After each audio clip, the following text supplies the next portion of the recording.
Knowledge get وے کے جتنے بھی ممبران ہیں اور جتنے بھی کارکنان ہیں ان تمام کی توفیقات خیر میں اضافہ فرمائے، اور انشاءاللہ اس بات کی امید کرتے ہیں کہ آپ سب اپنے درمیان تمام تر اعمال اور نمازوں کے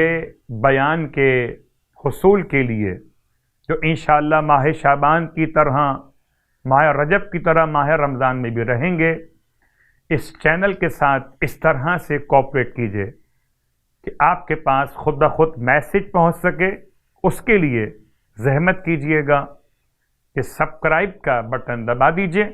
تاکہ آنے والے ہر دعا اور عمل آپ تک پہنچ سکیں۔ پروردگار آپ کی زحمت کو اپنی بارگاہ میں اجر کا عنوان قرار دے، امام زمانہ علیہ السلام کو ہم سے راضی و خوشنود فرمائے۔ الہی آمین۔ اعوذ باللہ من الشیطان اللعین الرجیم، بسم اللہ الرحمن الرحیم، الحمد لأہلہ والصلاة علی اہلہا۔ اما بعد، ماہ مبارک شعبان کی آخری راتیں اور ماہ شعبان معظم کی آخری راتوں کے بیان کے ساتھ میں نے کل اشارہ کیا آپ کی خدمت میں کہ امام رضا علیہ السلام کے روایت کی روشنی میں ماہ شعبان کے آخری 3 دن کے روزے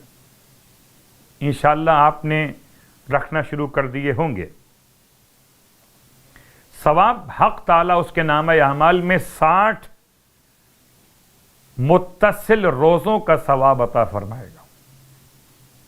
یعنی 3 یہ اور ماہ رمضان کے ملا کر۔ اس اعتبار سے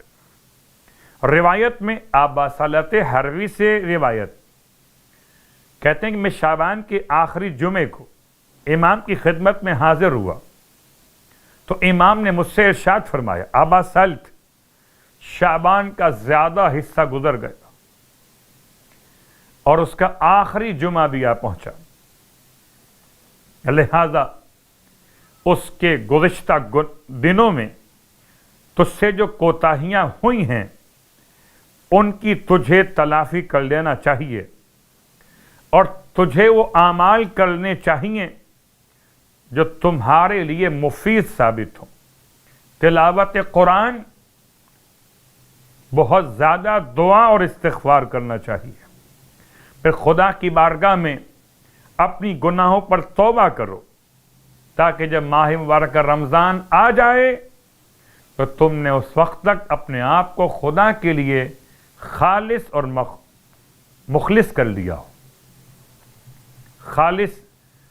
اور مخصوص کر لیا ہو۔ ماہ مبارک شعبان اور آخری راتوں میں نمازوں کا بیان فرماتے ہیں اللہ کے حبیب صلی اللہ علیہ وآلہ وسلم، آج کی رات کی نماز 4 رکعت ہے، یعنی کہ 28ویں شب ماہ شعبان، یہ 4 رکعت نماز 2 رکعت کر کے پڑھی جائے گی۔ ہر رکعت میں الحمد کے بعد سورہ اخلاص، سورہ فلق اور سورہ ناس، یہ 3 سورے ایک بار پڑھے جائیں گے۔ جو شخص یہ نماز انجام دے گا، آپ فرماتے خداوند عالم اسے اس حالت میں اس کی قبر سے اٹھائے گا کہ اس کا چہرہ 14ویں رات کے چاند کی طرح چمک رہا ہوگا